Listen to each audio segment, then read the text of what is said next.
Y eran dos muchachos que eran albañiles, estaban trabajando en una construcción. Y cerca de esa construcción surge un homicidio. O sea, una persona adentro, aparentemente por un móvil de robar. Le ocurrió al MP pedirle a los peritos que volvieran a ir al lugar de los hechos, como después de 1 mes y medio. Encontraron sangre nueva que no habían visto la primera vez. Solo que se les olvidó sacar las fotos de la primera inspección, porque en la foto de la primera inspección no se veía nada, y en las fotos de la segunda ya se veía la mancha de sangre. En ese librito documento varios casos que tienen que ver con tortura, que siguen utilizando técnicas de ahogamiento. Te ponen un trapo mojado en la cara. O sea, te tapan nariz, te detienen manos, piernas, y te ponen un trapo en la boca, húmedo, y luego te ponen un trapo en la cara, y te empiezan a llenar de agua, y a aventar de agua. Entonces te empieza a colar y no puedes respirar.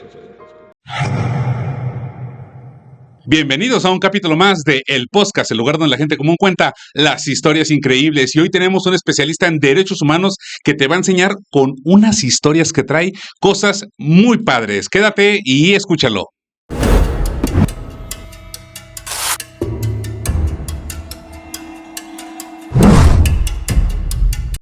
Y bueno, comenzamos este capítulo con Eloy, que es la persona que nos acompaña el día de hoy. Y como te decía, no solo tiene algunas historias increíbles, quédate a escucharlas, pero además es un precursor, un defensor de los derechos humanos y se ha especializado en ello, ha litigado y ha formado parte de la Administración de Justicia. Pero dejemos que él se presente por sí mismo. Eloy, bienvenido. Dinos a qué te dedicas, qué estudiaste, cuáles son tus hobbies. Bueno, tío, primero gracias por la invitación, saludos a todas y a todos. Estudié Derecho, me metí a Derecho, estoy formado en el área de Derecho desde el año 2001 que egresé la licenciatura, seguí preparándome en posgrados, tengo un par de maestrías, una relacionada con derechos humanos, también un par de doctorados en Derecho, ¿no? ¿Qué maestrías? Presúmenos. Tengo una maestría en Derecho en general por la Universidad Autónoma de Aguascalientes, una maestría en Derechos Humanos por la Universidad de Alcalá, en Madrid, España. Tengo un doctorado en Derecho, un diploma de estudios avanzados en doctorado en Derecho Penal y Procesal por Sevilla, por la Universidad de Sevilla. Tengo un doctorado en Derecho en México, en el Instituto de Ciencias Jurídicas Nayarit, y un doctorado en Ciencias Forenses también en el Instituto de Ciencias Jurídicas Nayarit. Y hace como unos 5 años, lo que es el Instituto Internacional de Investigación y Docencia en materia de derechos humanos, me otorgó un doctorado honoris causa, también por cuestión de derechos humanos. Qué padre. Y explícanos un poquito por qué son los doctorados honoris causa. Mira, el doctorado honoris causa no es de esos de los que pagas ahí tumultuariamente. ¿no? De los de pase a pagar. Exactamente. Nuestro comité dijo que tú eres el bueno, pero con 10,000 pesos para arriba. Porque, por ejemplo, vamos, él nos va a explicar la cuestión legal, técnica de los honoris causa, pero esto lo dice y lo voy a explicar porque, por ejemplo, se dice que Carlos Trejo, Laura Bozzo, Lola la trailera, no sé qué hayan hecho por la humanidad. Y mira que de los que les entregaron me marcaron, los institutos que les entregaron a ellos también me marcaron a mí. Okay. Pero no, gracias. No, la verdad todavía no tengo tantas películas como Lola como para poder andar recibiendo un premio de esos. Mira, un honoris causa lo dan regularmente instituciones académicas, instituciones de investigación de prestigio, y lo que hacen es proponer a personas que tienen un historial en materia específica, en una materia específica, en este caso, de protección, de difusión y de garantía de derechos humanos. Entonces, el instituto, por eso me lo entrega, por la trayectoria, en lo que viene siendo tanto la práctica de protección de derechos humanos, pero también en lo que es la docencia y la investigación en derechos humanos. Oh, qué padre. Y bueno, ¿estudiaste en qué año saliste de abogado? En el 2001. En 2001. ¿Y tú comenzaste a trabajar litigando, enseñando? Mira, desde antes de entrar en la carrera yo ya estaba trabajando. Yo trabajé un rato cuando estuve entrando prácticamente a secundaria. En secundaria estuve trabajando en una notaría. Ahí tuve la oportunidad de que una persona, mi papá es abogado también, que le dio clase, un abogado a mi papá, me acerqué con él para ver si me daba trabajo, tengo una notaría, y me metí un día chichincle. Estuve trabajando en una notaría en donde se hacía todas las impresiones. En ese tiempo todavía se trabajaba con lo que llaman gelatinas, o sea, como que no había impresoras muchas y era muy pesado imprimir y casi todo era impreso. Entonces había unas cosas que eran tipo gelatinosas donde se le ponía tinta, se ponía ahí la impresión de la impresora y se iban pegando las hojas ahí, iba quedando la coca. Como los sellos. Como ¿no? sellos, efectivamente. Y en esa área estaba yo trabajando, estuve trabajando un buen rato. Ya después, por cuestiones familiares, dejé ahí. Y en prepa volví a entrar a trabajar en un despacho de abogados. Estaba yo todavía en preparatoria, pero entré a trabajar en un despacho de abogados y de ahí para el Real. De ahí me fui, estudié Derecho. Cuando estuve estudiando Derecho también estuve en otros dos despachos de abogados y finalmente por ahí del año 98, 99, entré, fue la primera vez que entré a lo que es servicio público a trabajar, todavía estudiando yo, a trabajar a lo que era la Procuraduría, lo que actualmente es Fiscalía, en ese momento era la Procuraduría General de Justicia. Estuve ahí un par de años, luego entré a Poder Judicial, entré a carrera judicial a Poder Judicial local, donde estuve, bueno, he estado ahí desde el 2001 al 2007, luego pedí un permiso, regresé, en este tiempo estoy de regreso.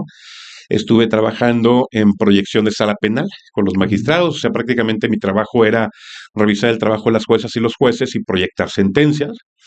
Y ya después de ahí, proponer los criterios y las formas cuando las partes o las personas afectadas no estaban de acuerdo con lo que haya dictado el juez, viene la apelación, que es impugnar, y lo revisábamos nosotros. Entonces proponíamos una idea de cómo debería salir esa sentencia de acuerdo con lo que las partes estaban impugnando o se estaban quejando, ¿no? Y después de eso estuve brincando en el área privada, estuve trabajando en sector público, en gobierno del Estado, defensoría, sobre todo para capacitación y implementación del sistema acusatorio. Nuevamente, hace poco estuve en Fiscalía también en la implementación y actualmente, además de estar en la Universidad Autónoma de Aguascalientes, que a la par trabajé esa parte, o sea, yo empecé, te digo que salí en el 2001 y empecé a dar clases en el año 2002, pero en la Panamericana, en lo que era la Bonaterra. Ahí fue un tema muy, muy bonito porque un magistrado daba clases ahí de procesal penal. Un día no pudo ir y me dijo que si yo iba a dar la clase. Y fui, ¿no? Y un par de veces me pidió que fuera porque no podía asistir. Entonces llegó un momento en que me hablaron de la Panamericana y me dijeron, oye, pues es que les gusta más tu clase que la del titular. Le gente para acá dar clase. ¿Y si lo quitaron? No, le dieron otra materia. Por lo menos no le quité chamba a nadie. No le quité chamba a nadie. Y ahí empecé en el 2002 en Panamericana, en el 2004 en la Autónoma de Aguascalientes. Ya en la Autónoma de Aguascalientes pues llevo 20 años, ya 21. Este año cumplo 21 años de estar dando clase y en investigación en la UA. Y a la par estuve ahí. Y actualmente, además de estar en la universidad, en la Autónoma de Aguascalientes, ingresé a Poder Judicial. En la actual administración me pidieron que apoyara en lo que es el Instituto de Capacitación y ya lo convertimos en universidad. Ya tenemos una universidad judicial aquí en Aguascalientes. Oh, excelente. Y fíjate, hablando de universidad, te voy a revelar algo. Yo fui alumno de tu papá, Sí. de José Luis Morales Gallegos. Ajá. Y a mí me tocó el primer año, si no mal recuerdo, porque no lo decía, de que él habría sufrido un derrame cerebral. Así es. Y él ya no quería trabajar. Entonces le dieron docencia y ese año que se decidió a comenzar, digamos, a incorporarse al tema laboral, fue mi maestro. Ah, qué bonito. ¿Y cómo fue ese tema de vivir el derrame? Mira, fue complejo. Justo lo que te comentaba, que estuve en una tarea y que luego dejé de estar por cuestiones familiares, era por eso. En el 95 de estar también mi papá trabajando y en un tema de estrés muy fuerte. Mi papá, antes de estudiar Derecho, era ferrocarrilero. Estuvo trabajando mucho tiempo en el ferrocarril, le sabía todo, estaba en el taller, máquinas y demás. Al estar estudiando Derecho seguía en el ferrocarril, pero luego lo invitaron a trabajar al servicio público. Y empezó a trabajar en servicio público. Entonces, en el 95, pues estaba bajo una presión muy fuerte y de repente un día comentó él que le dolía mucho el estómago. Empezó con un tema de estómago. Fuimos a varios doctores, yo estaba chavalillo, yo estaba en secundaria. Y fuimos a varios doctores y pues todos veían que si era apendicitis, que esto y lo otro, hasta que de plano se le dio el tratamiento para el estómago y le deja de doler el estómago y es cuando mi papá se da cuenta que no, que el dolor lo tenía en la cabeza, pero se había como focalizado en estómago. Ahí es cuando le hacen el estudio y resulta que tenía una malformación congénita, que me acuerdo que hasta el último día de su vida mi abuelita dijo, no, yo no lo hice mal, yo no le dije así, porque decían que era una malformación de nacimiento. Ajá, efectivamente, un vasito, digo, es como cuando a veces uno siente una bolita en la boca que te imaginas que es un bolonón así, es una madre, ¿no? Un vasito que tenía allá en el cerebro se le reventó. Afortunadamente, ahí es donde el cosmos es sabio, no lo dejó. No lo dejó el cosmos porque los doctores nos decían, no sabemos cómo está tu papá platicando con nosotros, cabrón. O sea, platicando porque estaba consciente, podía hacer todo, solamente traía el dolor, etcétera, ¿no? O sea, ya le estaba dando el derrame. Sí, ya lo traía, o sea, todo el tiempo que trajo él con tema de dolores, traía el derrame, ¿verdad? Ajá. Y entonces, de hecho, él recuerda mucho la fecha de esa vez como cuando volvió a nacer. Ajá. Volvió a nacer. Estuvo un tiempo en México, estuvo más de 3 meses, si mal no recuerdo, ya en México, en el Instituto Nacional de Neurología, con un doctor que ahorita se me olvida el nombre, pero mi papá lo estima mucho, que fue el que lo atendió y era pues el segundo neurocirujano más bueno en México en ese tiempo, obviamente en el Instituto de Neurología público, se fue para allá, mi papá, y salió muy bien, salió muy bien. Dicen que lo único que le afectó fue su parte artística, entonces no nos Oh. preocupamos tanto, ¿verdad? Porque más tocaba la guitarra. Por el lado del cerebro, ¿verdad? Porque Sí, dicen que... exactamente, creo que sí. es el lado izquierdo, que era el parte de la Oh, creatividad. ajá. Ahí le afectó un poco su lado artístico, pero nada más, ¿no? Porque siguen siendo los mismos chistes de Sí. siempre Ok. y todo muy bien con mi papá. Pero sí fue un tema fuerte y más que yo chiquillo no sabía ni entendía por qué todavía en secundaria, que estamos en tiempo de formación y que crees que todo pasa y que no va a pasar nada.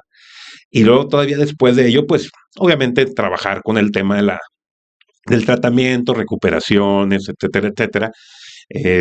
Pero bien, bien, salió mi papá, ahorita ya no te digo la edad porque quiere mantenerse joven todavía también en edad, Se resiste. resiste decirlo, Sí. pero bien, muy bien, mi papá, como si no le hubiera pasado nada, o sea, si platicas con alguien que no lo conoce y lo platica y velo, nunca se imagina que pasó por eso mi papá o la familia. Y él siendo abogado, de alguna manera te marca o te invita a que estudies derecho. Fíjate que sí, Sí. mi mamá, bueno, también mi mamá es contador público, mi mamá, pero ya se metió a áreas fiscales como mi papá.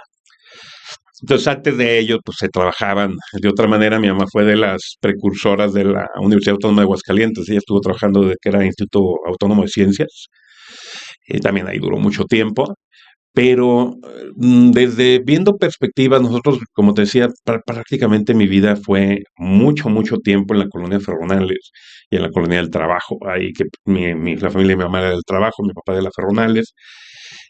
Muchas carencias, mucha clientela de la policía, eh, ¿Con mu- carencias te refieres económicas? carencias económicas, carencias de servicios, carencias de agua, carencia de luz, carencia de seguridad. Simplemente las calles en la colonia Cerronales eran calles de tierra, o sea, ya teníamos centro y teatro y todo, y las calles siguen siendo de tierra. Eh, la policía era como estaba unida, bueno, la Ferronales está unida a las viñas, etcétera, pues la policía llegaba ahí nomás a hacer sus cochinadas con las personas, a sacar lana, detener ilegalmente, etcétera. Entonces, muchas cosas ahí que viví yo y que vivió mi familia, pues me empezaron a marcar, pero luego también cuando en conciencia me doy cuenta que mi papá es abogado, y sobre todo que pues, ahí tenía lo que compró de biblioteca para su estudio y que, pues viéndolos a ellos, que les gustaba leer mucho, a mi papá y a mi mamá, a mí también se me inculcó ese tema de leer. Y me puse a leer y me puse a leer.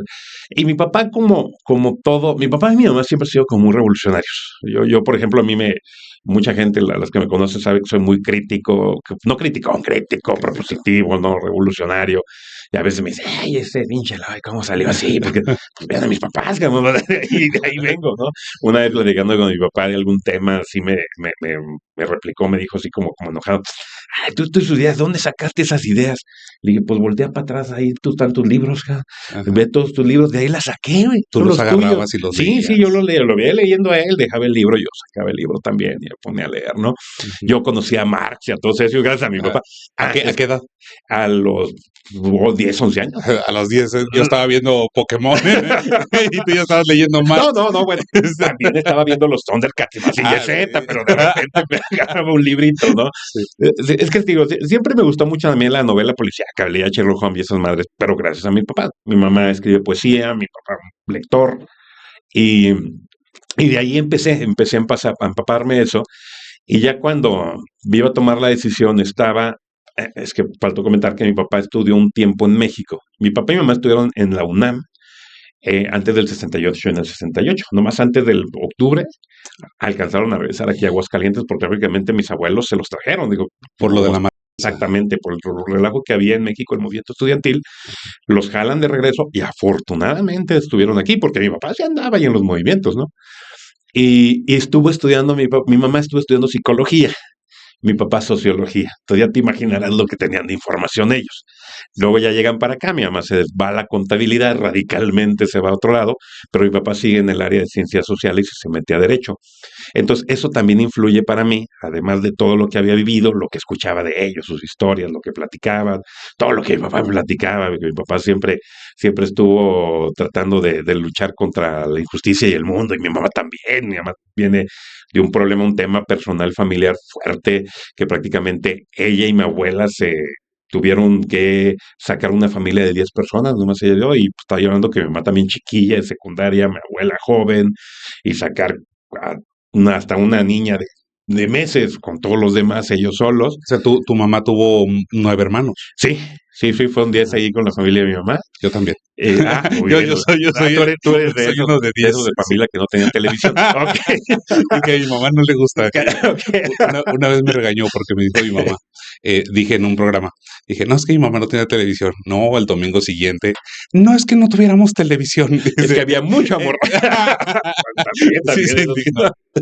Y sí, y de ahí empecé y traía como ganas de entrarle a la sociología, a la antropología, pero también en parte a la filosofía. Me llamaban mucho la atención las ciencias forenses también. Y bueno, compensando eso el derecho, dije, no, pues creo que ya ahí platicando con mi papá y con algunas otras personas que más o menos habían estudiado otras áreas, dijeron, pues a lo mejor si entras a derecho, puedes compensar con todo lo demás o puedes traer todo lo demás, ¿no? Y sí, al final entré a derecho y desde un principio con una visión muy sociológica, muy social, filosófica también, o sea, no he perdido esa área, o sea, a veces lo ve uno como un tema como muy valorativo, como muy ideal, pero pues lo sigo trayendo ahí yo. Y me ayudó, fíjate que hasta ahora la herramienta del derecho, tanto en cuestión operativa, en litigio particular o dentro de servicio público, en poder judicial, y sobre todo en lo educativo, o sea, con las chavas y los chavos en la escuela y en las investigaciones, yo siempre he sido muy curioso, me gusta investigar, ha sido bastante bueno para generar propuestas, ¿no? O sea, para no quedarnos nomás ahí en la divagación volátil, sino generar propuestas para la gente. Sí, excelente. Y bueno, ya cuando egresas de abogado y ya que estamos tocando el tema de la familia, te toca defender a la familia. Sí, ¿Qué ocurre? fíjate que hubo en mi familia ha habido muchas cosas, yo creo que como en todas, ¿no? Yo creo que si platico varias cosas aquí, muchos se van a identificar como, güey, pues a mí también A me mí pasó, también. a mi prima, etcétera. Y entre esos temas, pues nos han tocado tragedias. O sea, así como ha habido cosas buenas, cosas malas, cosas neutras, no, a mi familia le ha tocado tragedias, y tragedias concretamente de pérdida de familiares, que familiares se nos han ido de sus cuerpos, en los que estaban aquí, pero ha sido por otras personas, ¿no? Principalmente por cuestiones de vialidad, accidentes. Luego a veces uno no lo hace muy constante o muy común. No digo que no sea importante el focalizarnos y vernos, oye, pues hay muchos homicidios, hay feminicidios, claro que los hay. Pero luego si expandes tu mente te das cuenta que la mayor cantidad de personas fallecidas aquí en Aguascalientes y en México no son por homicidios y feminicidios, son por accidentes viales. Y ya lo vemos como muy normal, como, pues lo mataron, qué triste, ¿no? Ay, le cayó el agua hirviendo, pues ni modo. O sea, a mí me pesa tanto cuando yo veo cosas de niños que los atropellan, agua hirviendo, o de personas, simplemente porque visualizo a la persona y visualizo todo lo que está atrás. Y creo que mucho es por lo que he vivido yo, ¿no? Y en el año 2006, algunos, no, tú estás muy chavo, pero algunos de los que nos escuchan, Mucha huella, yo con 60 años. Sí, tampoco, tiene 60 años, pero está hablando de las reencarnaciones. No, no, me puse filtros. hay reencarnaciones ahí. No sé si recuerden que en un sexenio, en el de Felipe González, se crearon unas vueltas inglesas, que eran una cosa espantosa. No sabías ni por dónde darle, te Exactamente, metías. varias vías que hubo un momento en que todos se juntaban en un mismo punto y era peligrosísimo, que al final terminaron quitándose. Que además eran improvisadas, porque creo que ponían como cosas de plástico. Sí, en algunos había concreto, en algunos había divisiones naranjas de plástico, en otros tabotes, o sea, era algo muy raro. Que no sé ahí quién les vendió la idea de que era lo mejor y bla, bla, bla. No, pues en Inglaterra sí, porque en Inglaterra hasta para salir a la calle primero voltean a ver antes de aventarse, ¿no? O sea, pero aquí en México sales a la calle aventando todo. Y la última que estuvo ahí en Héroe de Nacosari y Avenida Segundo Anillo, Avenida Aguascalientes, que pues, está enfrente de un restaurante muy famosillo que tiene Sí, mucho sí, un tiempo, buffet. de un buffet exactamente, y de carnes que ya tiene mucho tiempo. Esa fue la última vuelta inglesa, y de hecho fue la última vuelta inglesa gracias a lo que voy a platicar. Un día un tío mío, esposo de una hermana de mi mamá, viene de regreso a su trabajo con un amigo en una camionetita, llega a la vuelta inglesa, él tenía siga, en cuanto va a cruzar otra camioneta, camionetota, no camionetita, él traía una Datsuncita y el otro venía en una camioneta tipo de esas Lobo, grandota, ¿no? Exceso de velocidad, le golpea de frente y fallece mi tío en el lugar de los hechos. En ese mismo Sí, momento, de hecho, muerte instantánea. muerte instantánea. Ahí, el testigo vivo, afortunadamente, el compañero que iba con él de su trabajo también, lesionado, pero vivo, que pues ayudó bastante para resolver el caso, ¿no? Pero el asunto era que la persona que iba manejando esta camioneta, un muchacho joven, muchachito joven, 19, 20 años de edad, en estado de ebriedad, con otros amigos, borracho, se pasa el alto. Y el tema fue que, bueno, yo me entero pues prácticamente a medianoche que me avisan en mi casa, me dicen, yo ya no estaba con mis papás, me avisan, oye, falleció tu tío, pasó esto, estamos acá en Procuraduría, Fiscalía ahí en ese momento toda Procuraduría, bla, bla, bla. Y ya al día siguiente, ya de que veo a mi tía en los servicios funerarios, pues Esposa de él. esposa de él, hermana de mi mamá, me dice, oye, ayúdame. Siempre me ha tenido mucha fe, siempre me ha creído mucho y ayúdame. Y la neta, digo, yo voy a dar un consejo aquí, pero nunca lleven asuntos de familiares. Es Son desgastantes. pesadísimo, pesadísimo.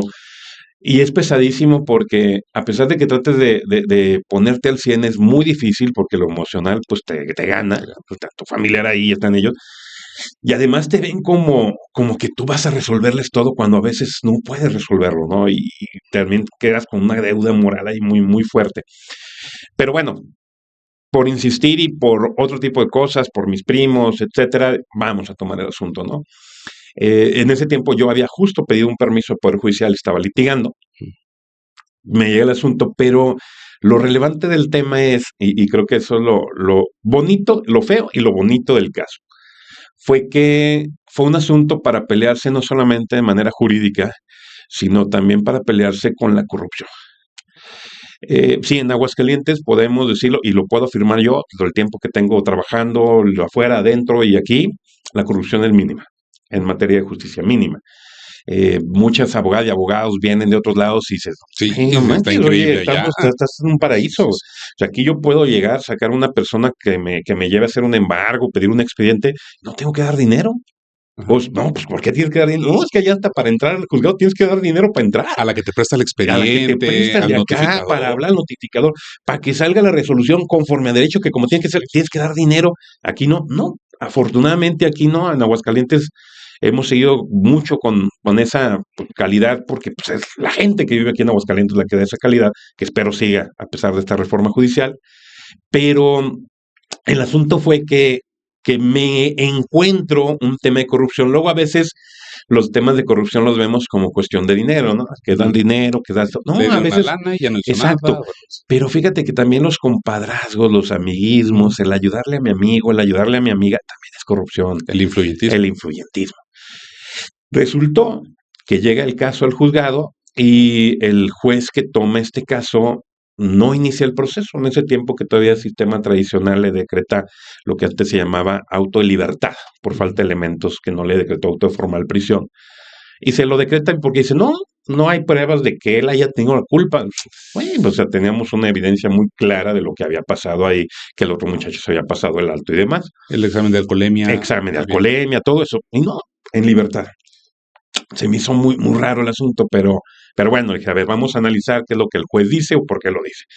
Ya analizando el caso, pues imagínate ir con mi tía y decirle, empezamos con esto, porque el tema de mi tía no era como de ayúdame con el caso para eso, era como una cuestión también emocional de decir que mi esposo no haya tenido la culpa, o sea, que no me haya dejado él, que no haya dejado él a sus hijos por sus tonterías de manejar mal. Y era como el sentimiento que tenía, porque sí le manejaban como, no, es que su esposo se me hace que se metió antes y cosas así, ¿no? También ya te Los imaginarás, de la Procuraduría, los de la de fiscalía, entonces. exactamente, procurar cómo tratan a las víctimas re bonito y demás, ¿no? En ese aspecto que la revictimizan peor que el caso. Y bueno, analizando el asunto me di cuenta, ok, a lo mejor hay algunas ciertas dudas con lo que dice el juez, vamos a complementar la evidencia, y ahí cuando me nombro yo como abogado de mi tía, complementamos evidencia, hicimos porque trabajamos conjuntamente con los peritos de la Procu y pidiendo información que al MP no se le ocurrió, pero a nosotros nos ocurrió, de cámaras y demás, unos dictámenes pero perrísimos y bonitos, pero qué bonitos, cómo se veían paso por paso desde que había cambiado el semáforo del muchacho y el de mi tío, y cómo cuando En esa llegaban, vuelta inglesa, ¿verdad? exactamente, porque cambiaba primero este y este estaba en alto, y luego también cambiaba ese. Entonces, cuando llegaban, mi tío seguía con el SIGA y él tenía que pararse y fue cuando nos separó. Pero entonces justo todo eso pudimos contactarlo con las cámaras y con tiempos y demás hasta que logramos acreditar que el muchacho llegó al cruce cuando chocó con mi tío como 5 segundos antes de que cambiara su semáforo a SIGA. Entonces con eso nos daba la razón de que mi tío tenía SIGA y que tenía preferencia de paso. Entonces, lo que se hace, se vuelve a presentar el caso. En ese tiempo se tenían 6 meses para volver a presentar el caso ante el juez. Se vuelve a presentar el caso y el juez vuelve a negar el caso. Y con puras tonterías. Ahí es cuando Eh, dices, a eh, ver, espérate. Ahí era, si no mal recuerdo con el sistema anterior, era te negaron la orden de Me aprehensión. negaron la orden de aprehensión, efectivamente, negaron la orden. Y decías, ¿pero cómo? ¿Qué pasó aquí? No, es que para el juez seguía diciendo que ese dictamen no valía y a pesar de los videos, o sea, a pesar de estar viendo videos y todo, no, eso no No hay vale y no elementos. hay elementos.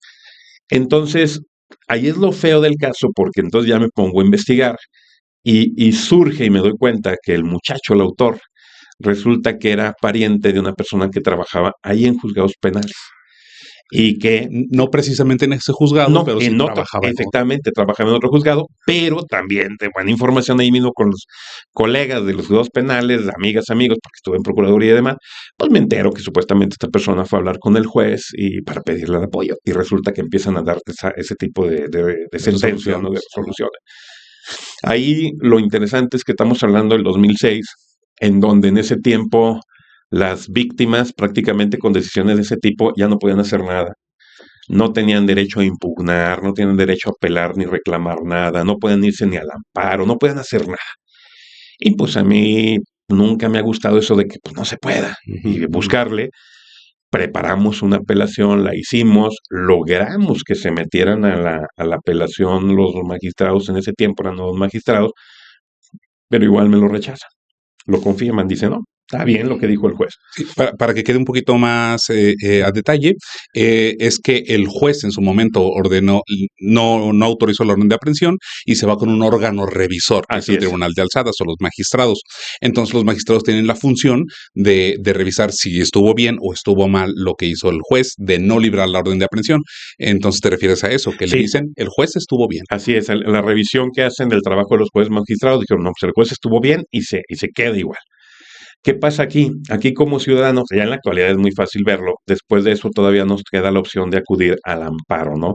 Como un juicio extraordinario, como último mecanismo para que se revise si realmente se trabajaron bien las autoridades y se confirme o no la decisión o te garanticen tus derechos. En ese tiempo no procedía el amparo para los ofendidos ni para las víctimas. Y yo de cualquier manera hice un amparo y donde prácticamente la mitad del amparo era un capítulo de decir Porque sí por qué procedía. sí procedía y por qué se tenían que meter a analizar los derechos de las víctimas. Me metí a derecho internacional, o sea que en ese tiempo el derecho internacional ni por aquí, o sea, nadie lo veía, yo me metí a derecho internacional, bla, bla, bla. Y por obra y gracia de el amparo, de que me tocó un juez de amparo bueno también y con visión y de muchas otras cosas, resulta que admiten el amparo y se lo otorgan a mi tía. Y se lo otorgan para decirle al tribunal, a los magistrados que revisaron, está mal tu revisión porque sí hay elementos para iniciar el proceso. Entonces, ordénale al juez que gire la orden de aprehensión y que se inicie el proceso. Y tiene que obedecer. Y tienes que obedecer. Se inicia el proceso, se va llevando el proceso, se tarda casi un año el proceso.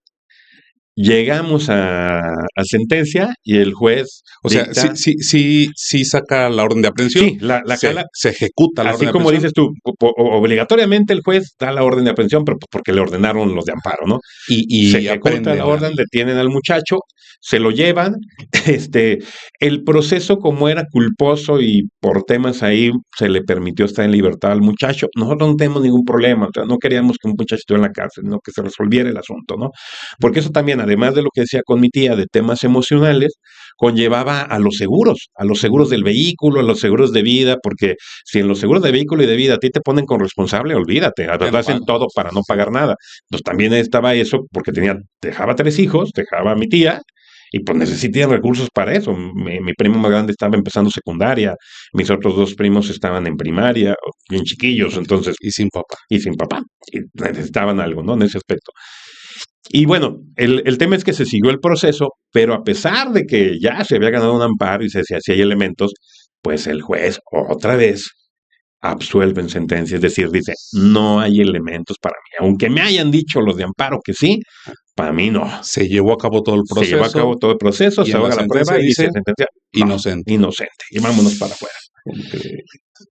Mi historia, Y bueno, impugnamos y demás, ¿no? Pero viene ahí el tema que tú ya señalaste, el tema emocional. ¿Cómo le dices a tu tía que ya siendo tu abogado, sabes qué? Pues no se ganó este asunto, ¿verdad? pues, oye, pues como le dices a los clientes, le dices a tu tía, oye, mira, salió así, pero no te preocupes, está mal el juez, vamos a ganarlo Vamos en a la revisión, combatir. vamos a ganarlo en el amparo, ¿no? O bueno, vámonos al amparo. Y aquí sí podía digo, cuando dices a los clientes hay que ser honesto con el cliente, pero aquí sí le podía decir con muchas tablas a mi tía que había elementos. O sea, y también porque mi misma tía, no siendo abogada, me dijo, oye, pero si ya nos habían dicho que sí, ¿por qué dijo que no? Le dije, pues es lo mismo que digo nosotros. ¿Cómo es posible? Entonces, no te preocupes, nomás nos están retrasando el tema. Y sí, volvimos a impugnar, a apelar para que lo revisaran los magistrados. Ahí sí ya los magistrados cambian la dinámica y le dicen al juez, no, estás mal. Y si hay elementos y si hay forma, entonces se revoca la sentencia, se declara culpable a la persona y él tuvo la culpa del hecho. Y ahí sí, esta persona sí se fue al amparo, pero en el amparo se lo negaron. Le dijeron, no, tiene razón la víctima, se confirma y tiene razón la víctima y el ofendido porque ellos fueron. Entonces, el asunto fue, te digo, muy interesante en aspectos técnicos, porque Porque fue precursor, del amparo. Exactamente, a favor de las víctimas. Ajá. Del amparo en contra negativa de orden de aprehensión, en contra de absoluciones, a favor de las víctimas, que no existía. Pero fue el primero, y empezó de ahí. Eso fue un precedente nacional, vamos a decirlo así. Eso es lo bonito, lo técnico, lo triste que haya sido con un familiar, Pues sí. con mi tío, y lo triste que, bueno, a lo mejor tuvo que ser así, ¿no? Luego a veces yo soy muy positivo y veo muchas cosas de todo lo que pase, sea bueno, sea malo, para mí es positivo. Y yo veo esto como, bueno, si no tenemos esa parte de que el juez, por corrupción de amiguismos, influyentismos, ayuda a esta persona, no habíamos logrado generar ese precedente de amparo que le ayudó, a partir de ahí en adelante, le ha ayudado a muchas víctimas, le ha ayudado a muchos ofendidos en México, ¿no? A que no se queden con impunidad, a que autoridades influyentes o por corrupción les nieguen sus derechos y no puedan hacer nada. ¿Por qué? Porque si ese juez hubiera iniciado el proceso, no iba a tener que hacer ese amparo. Si ese juez hubiera dictado la sentencia luego de condena y se hubiera confirmado, nunca habría existido ese amparo. Entonces no estaremos hablando de este tema y tampoco estaremos hablando de esa parte.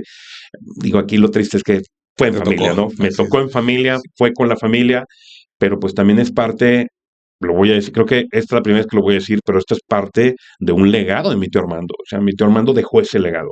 Además de dejar el legado con sus hijos, con mi tía, con su vida, dejó ese legado también para la gente, dejó ese legado para la sociedad, porque por ese tema donde él perdió la vida, logramos generar un precedente para ayudar a mucha gente que ha perdido esos derechos, que ha perdido esa vida, que ha perdido otro tipo de derechos. Que han vivido injusticias. Que han vivido injusticias, ¿no? Creo que es un legado importante y bonito que nos deja este caso.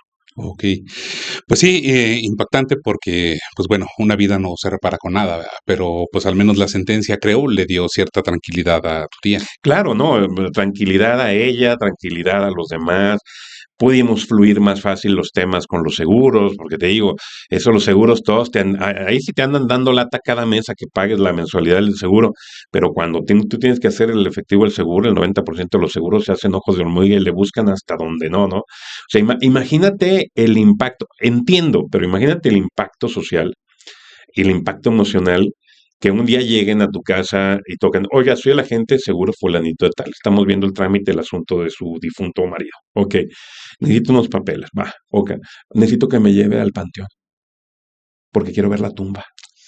Así, a ese nivel. Lo entiendo, porque quieren librarse de fraudes, ¿no? De gente que esté viva y que no haya nada. Pero el decir, neta, o Es sea, tengo desgastante. que ir yo a llevar otra vez a esto, casi decirte, ven, tengo que traerte porque no cree que esté muerto. O sea, Ojalá. ¿eso sí ocurrió o es un Sí, supuesto? sí Eso ocurrió, ocurrió. ocurrió.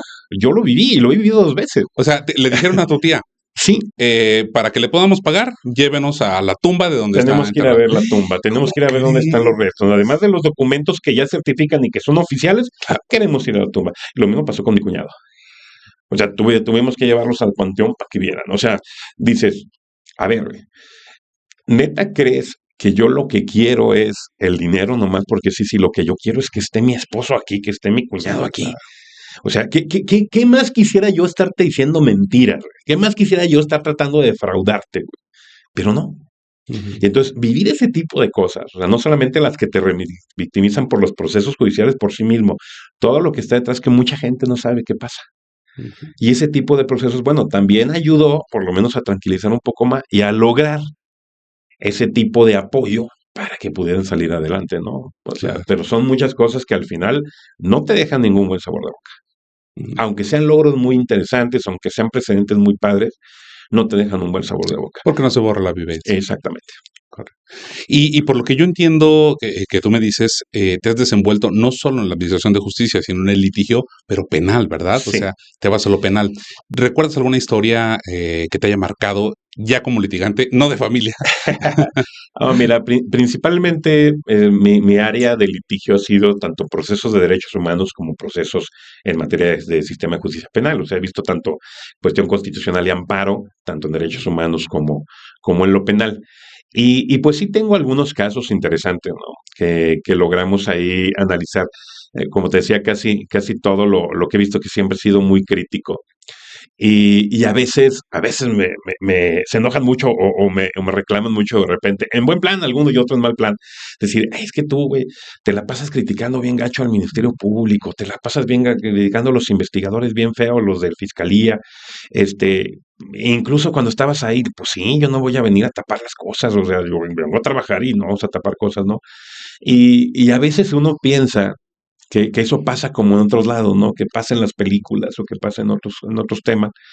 Hubo 2 casos, bueno, hay muchos casos, pero uno muy marcado que tengo, y el primero que te voy a platicar es de una persona, ella llegó al despacho, estaba yo en ese tiempo trabajando, bueno, no trabajando directamente con él, pero sí junto en el mismo despacho del doctor Jesús Antonio Latorre Rangel, en Colón.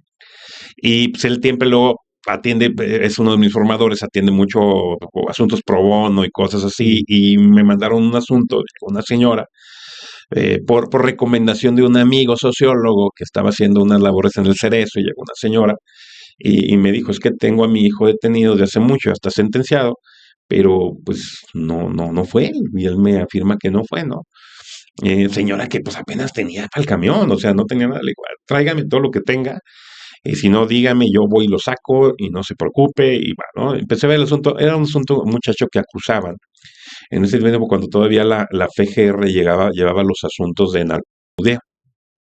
Y era un asunto donde acusaban al muchacho de supuestamente vender. Le habían encontrado cualquier cosa, pero como era por cuestión de venta, porque supuestamente había un testigo que le estaba comprando y dijo que le había comprado y él fue el que lo pusieron y por eso lo metieron. Pero cuando yo veo el asunto, pues ya ha terminado, ya habían pasado por todos los amparos, ya no había prácticamente nada que O hacer. sea, a ti te buscan cuando ya el proceso, ya, el juicio ya estaba enjuiciado. A veces o la mayoría de las veces casi llegan hasta el final, en vez de llegar luego, pero sí, llegaron cuando ya estaba todo hecho, así como que ve a ver qué puedo hacer. Digo, bueno, vamos a ver si hay algún tema de alguna beneficio de ejecución, algún beneficio de preliberación, o sea, que salgas antes de cumplir la pena y la sigas cumpliendo en la calle, etcétera. Pero se me ocurre ver, y ese es el tema, que veo la declaración del testigo. Primero se me hace muy raro los datos que decía generales porque no estaban muy claros, pero lo más interesante es que decía que era originario de la Ciudad de México y que vivía en la Ciudad de México. Y dices, bueno, ¿y ¿Y qué cómo hace estaba en aquí? Ajá, Aguascalientes? sí. ¿A poco vino desde la Ciudad de México a A comprarle ver, 2 churros sí. de marihuana? Este muchacho no me checa A lo esa mejor se lo parte. A lo recomendaron. mejor sí, cuando es de muy buena calidad la que venden allá, o sea, aquí no. Allá sí es orégano, no es perejil, o sea, cosas así, no sé. Y desde ahí brinca, ¿no? En ese tiempo, afortunadamente, estaba yo también llevando a la par en la Ciudad de México un asunto de una preliberación por una amiga que vivía en Aguascalientes, pero su familiar vivía allá en México. Entonces ahí hacemos un enroque con ella porque era abogada. Y lo que se me ocurre es, bueno, vamos a iniciar un procedimiento para que reconozcan la inocencia del cliente, no me queda de otra, pero para eso tengo que ver si efectivamente este testigo es testigo o no. Y pues tal, para no hacer el cuento largo, el chiste es que se nos ocurre investigar la existencia del testigo y nos encontramos que esa persona no existía. ¿Cómo crees? Ajá, no existía. Como en ese tiempo las pruebas eran actas, se Ujú. inventaban las pruebas en el acta. Entonces cualquier mono ahí le firmaba como si fuera él, a lo mejor hasta el mismo policía, el mismo MP con otra firma. El Ministerio Público, o sea, me imagino que redactó y puso Redactó y el otro datos. más firmó, porque justo, curiosamente, no había ninguna identificación de la persona, no había ninguna fotografía del testigo, era la pura acta. Yo no tengo nada para identificarme, pero me llamo fulanito, estos son mis datos, bla, bla, bla, él me vende. Pa. Con eso era la única prueba que tenían para condenar. Pero ¿cómo sabes que no existía? ¿Lo buscaron? Lo buscamos. Nos fuimos, como decía que era originario de la Ciudad de México y que vivía en la Ciudad de México, nos fuimos a la Ciudad de México en ese tiempo de F y buscamos en todas las alcaldías y en todos los registros civiles y en todos los registros de comisión de electricidad, de agua, de luz, de teléfono, seguro social, todos los registros habidos y por haber de donde una persona puede estar. Ajá. Hasta cuestiones bautismales, te lo voy a decir, hasta ¿En fuimos, serio? no existía.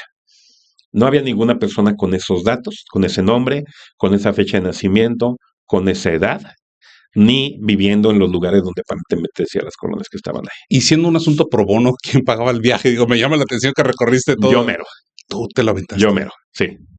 Sí, sí, pues el asunto pro bono, tú pagas todo, tú haces todo. O sea, una persona que no tenía para nada, ¿no? Llegamos con esa evidencia, pero ahí va el tema. Llegamos con esa evidencia, promovemos el incidente de reconocimiento de inocencia en ese tiempo, ahorita ya es un procedimiento juicio, y nos lo niega. Nos dice, no, no, es que eso no prueba que no exista. ¿Cómo que no prueba que no exista, güey? O sea, más bien yo te estoy probando que no hay ningún registro de evidencia de la persona. Entonces, si tú dices que existe, pues el MP te lo debe traer y nunca te lo trajo. Ujú, ujú. Nunca vino. O sea, te trajeron un papel, cabrón. Entonces, con esta certeza, ¿cómo vas a darte cuenta, no? No lo rechazaron, pero igual, impugnamos, apelamos y ya en segunda instancia nos dieron la razón y sale el muchacho que ya tenía más de 3 años detenido. Una Interesante. sentencia que le habían puesto como 9 años, más o menos. Ajá. Y sí, muy agradecido. Luego fue a la señora y nos quería dar 50 pesos. Digo, no, señor, Oh, ni siquiera, a lo mejor yo le doy más. O sea, llévese, sí, vaya, si póngale sí, el chavo a porque se le estudiar. hicieron la cuenta de todo lo que Exactamente, póngase a estudiar con el chavo y todo, ¿no? Pero ese bonito, pero también a lo que voy es lo reacio que luego es la autoridad de no reconocer los errores. Ujú, ujú. Porque además pues, la autoridad no tiene que reconocer nada, pues si el error lo fue una procuraduría en su momento que con corrupción hace una mala declaración, pues simplemente te digo, esa declaración no existe, no es error mío, me lo Claro. provocó la PROCO, ¿no? Pero además, ¿qué ganaba, por ejemplo, la entonces Procuraduría en fabricar por una cosa tan mínima, ¿no? O sea, Era, habría que checar qué hay detrás.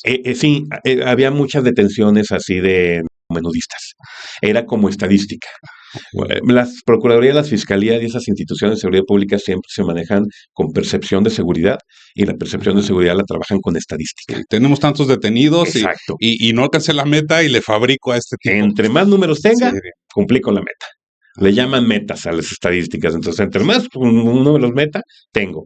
Ah, me faltó eso, ¿no? Así como luego hay otros estados donde, por ejemplo, los agentes de vialidad necesitan llevar metas al día, Ajá. tantas infracciones. Ajá. O los de seguridad pública, cuántas detenciones, ¿no?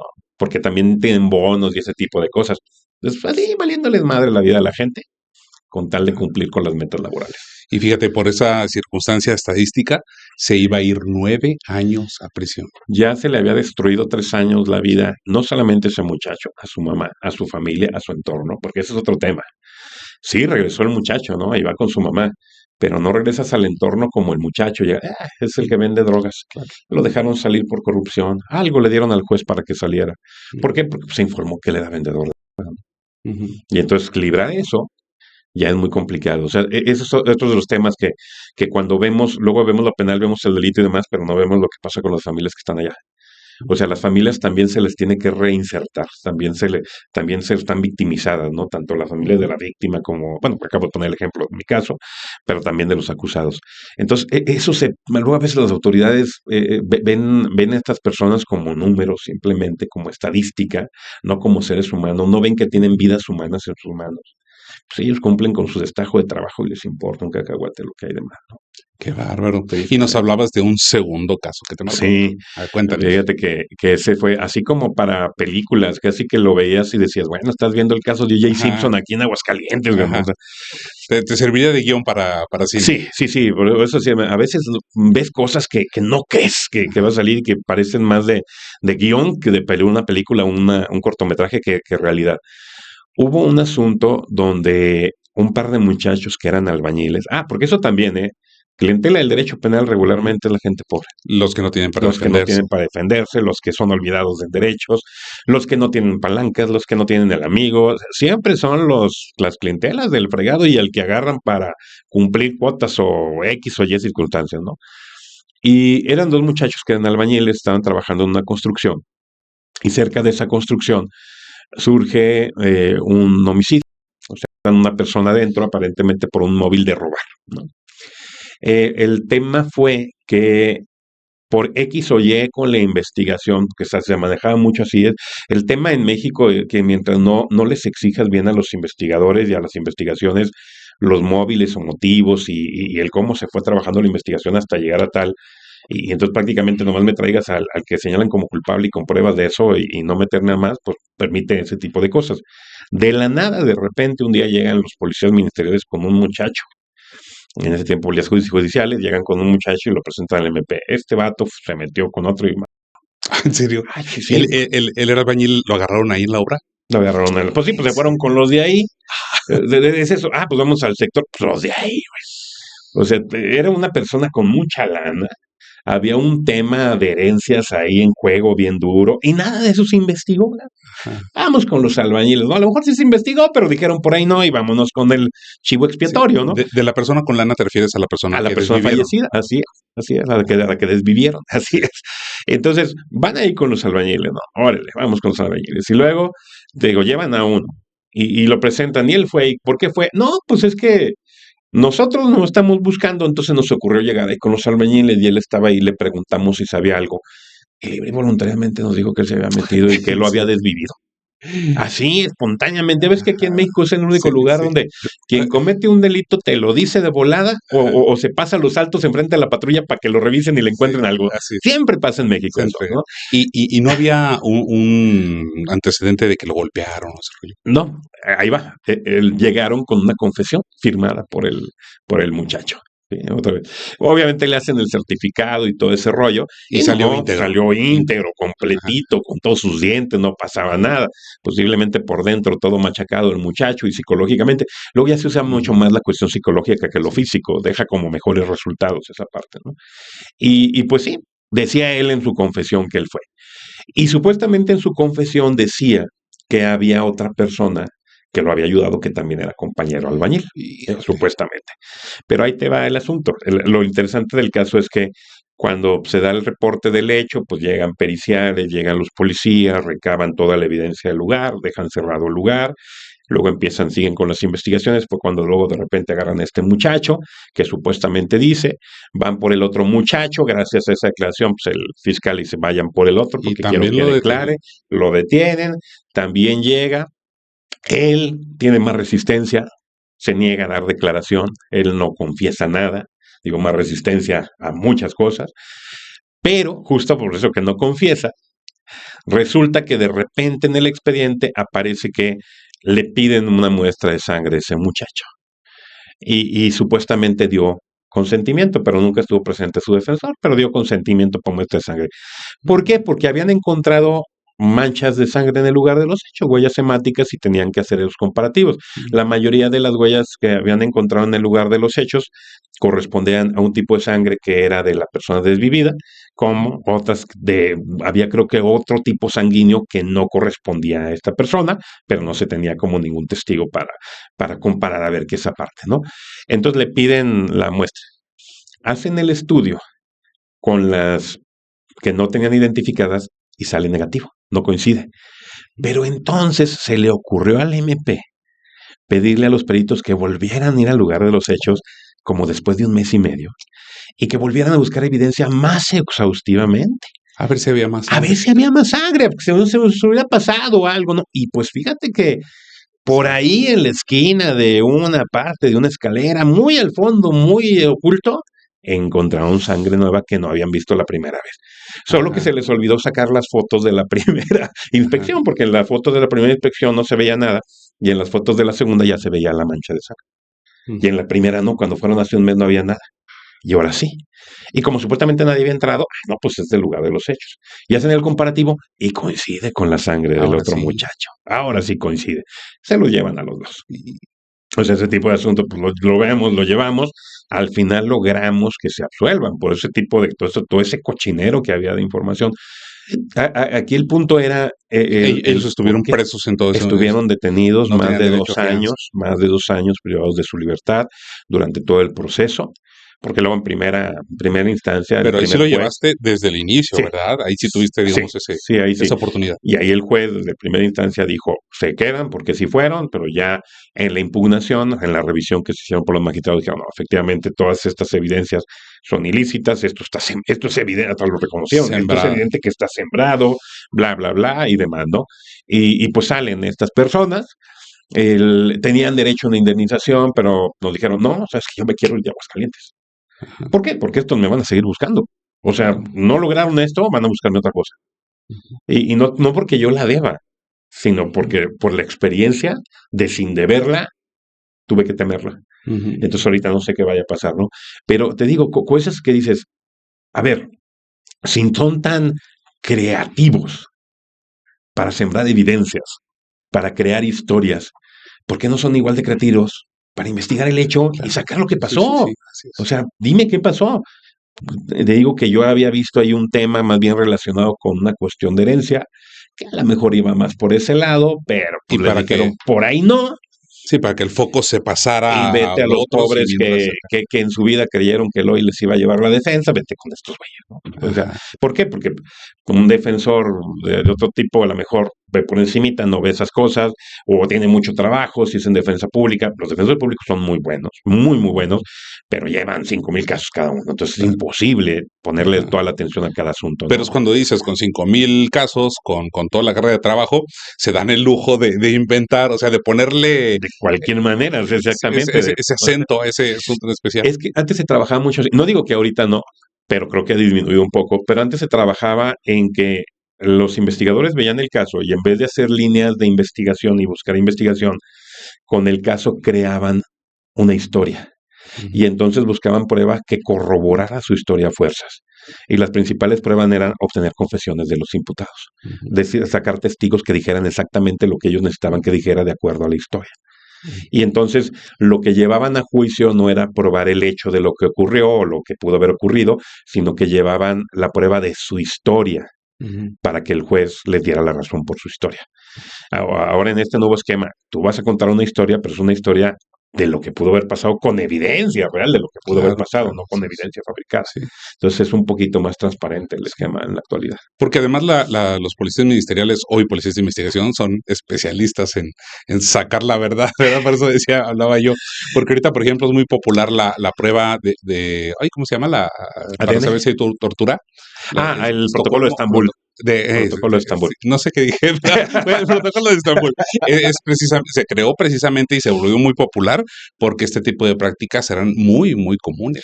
Sí, es que es un estudio que trae muchas cuestiones, no solamente físicas, Y justo por eso, porque eso es lo triste, como dices tú, se han evolucionado tanto las técnicas, pero que en lugar de ser técnicas humanistas, técnicas de ayudar a investigación, son técnicas para seguir haciendo trampa y ocultar la trampa. Ujú, Y ujú, ese es el sí. problema, o sea, se ha llegado a extremos en que es muy difícil encontrar tortura porque no hay forma, ni huellas, ni nada. Entonces, tienes que hacer el protocolo que trae un buen de temas psicológicos, médicos, trabajo social y otro tipo de cosas para llegar a ese tipo de cuestiones. Porque como bien dices tú, hay muchos agentes muy buenos, muy profesionales, muy éticos, pero hay otros Se que las como dices, saben. son Sí. expertos en hacer que el conejito diga que es un elefante, Sí, ¿verdad? sí. Y con eso las Sí, dejo. sí, yo tenía un cliente, bueno, un cliente, un conocido, que vivió una situación especial donde le dijeron que ellos sabían dónde pegar, que ellos, ¿sabes qué? Donde no te deje marca, donde no se den cuenta, y pues el sufrimiento es el mismo, ¿verdad? Entonces hay técnicas hasta para eso. Pa- Tengo un librillo que fue prácticamente mi tesis de la primera maestría de Derechos Humanos. Era sobre la declaración del acusado y eliminarla en México, que luego hice otra investigación sobre eso y ahí sí presumirles que se tomó en cuenta por el Senado para una reforma constitucional con el modelo acusatorio, una investigación que hice en la Autónoma de Aguascalientes. Pero bueno, antes de eso, con ese librito, en ese librito documento varios casos que tienen que ver con tortura, particularmente aquí en Aguascalientes y en otros estados y en otros países, pero algunos de Aguascalientes, y sacamos como un listado de todas las técnicas que se utilizan, así como dices tú, de dónde pegar para no dejar marca, dónde hacer para no generar esto, ¿no? No como recetario, ¿verdad? No, no, Porque no, no, claro que no. lo van a No, comprar, no, ay, no, no, voy a ver. no es como eso de preguntarle a Ay, que, la inteligencia artificial cómo no, puedo hacer. bueno, No, no, ¿dónde no. venden ese libro? Porque Sí, le sí, traigo a ganas ver, no, no. Viene como ejemplo, pero no tanto como hacerlo. Eso sí, no. Ok. Pero sí vienen ejemplos de cómo se lograba y cómo se buscaba esa parte, ¿no? O sea, simplemente el hecho de aislar a una persona en un lugar cerrado y ponerle ruidos muy fuertes y muy feos, no darle agua, ponerlo como nosotros nos ponían en el básquetbol, nos sentaban en la pared, sentados en el aire, con la espalda en la pared, para fortalecer las piernas. Bueno, sí, si te ponen el básquetbol, te ponían un ratito y luego ibas a calentar, pero dejarte así 12, 13 horas, y en cuanto te bajas, darte un madrazo para que te levantes, y o sea, ese tipo de cosas, finalmente, a lo mejor físicamente no se van a ver, Ujú. pero emocionalmente Oye, te quiebran, ¿no? ¿es real el mentado tehuacanazo? Ya tiene mucho tiempo que no se utiliza, pero sí se utilizó. Lo que pasa que por la nariz, aventarte agua a presión es muy doloroso y además te da una sensación de ahogamiento. Y antes por eso hacían, se agitaban el agua mineral Tehuacán y te la abrían en la nariz y era un tema horrible, ¿no? En ese aspecto. Pero todavía siguen utilizando técnicas de lo que hemos documentado y por lo mismo por eso está el protocolo de Estambul, que siguen utilizando técnicas de ahogamiento. Te ponen un trapo mojado en la cara, o sea, te tapan nariz, te detienen manos, piernas y te ponen un trapo en la boca, húmedo, y luego te ponen un trapo en la cara y te empiezan a llenar de agua y a aventar de agua. Entonces te empieza a colar y no puedes respirar.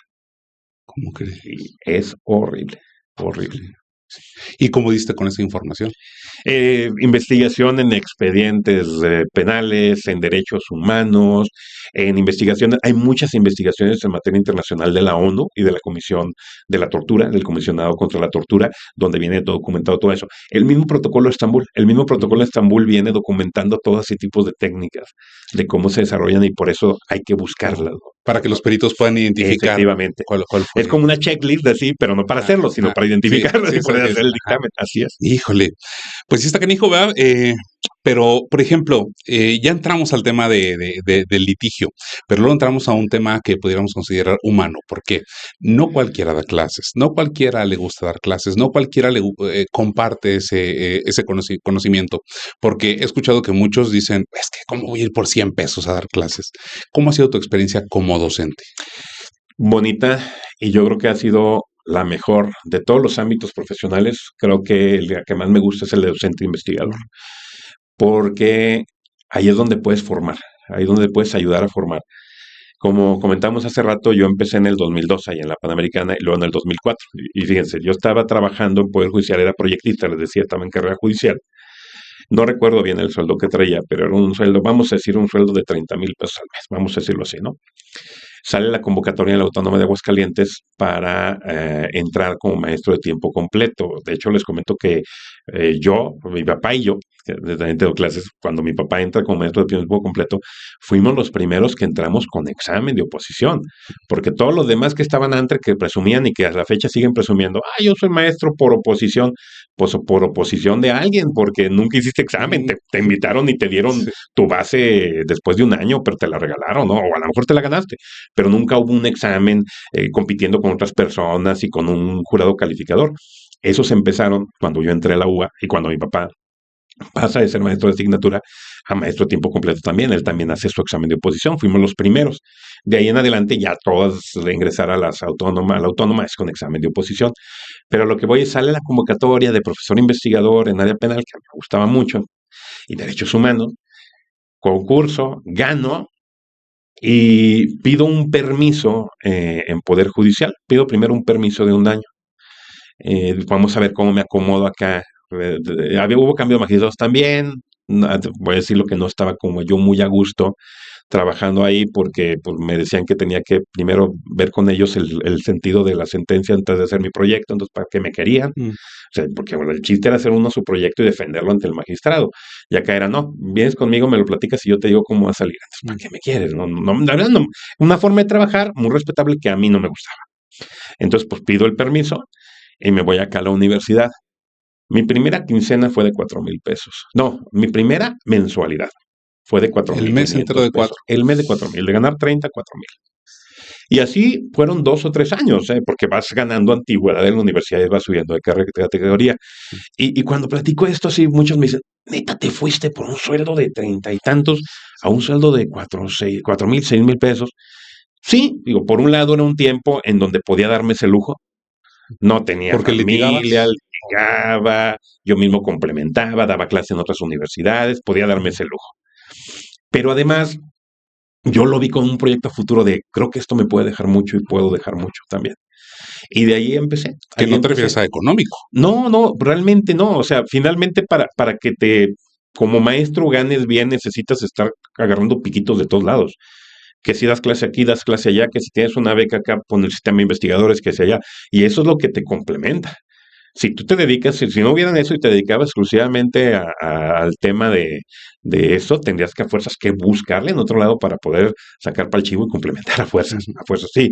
Es más un trabajo, dicen mucho de amor al arte, es más un trabajo de amor a la formación, porque justo es donde me di cuenta que yo podía influir. Cuando yo veía todas las broncas que habían en fiscalía, en poderes judiciales, en instituciones, de gente que llegaba y tenía años trabajando de la misma manera y otros nuevos que llegaban pero se adaptaban a las malas mañas y seguían trabajando de la misma manera.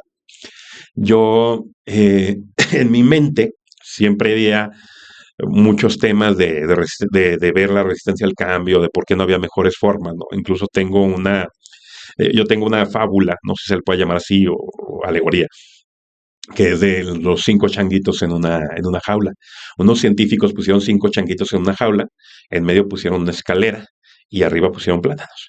Entonces, cuando uno de los changuitos quería subir por los plátanos, a los que quedaban abajo, a los 4, los bañaban con agua fría, pero así gacho, feo, traumatizante.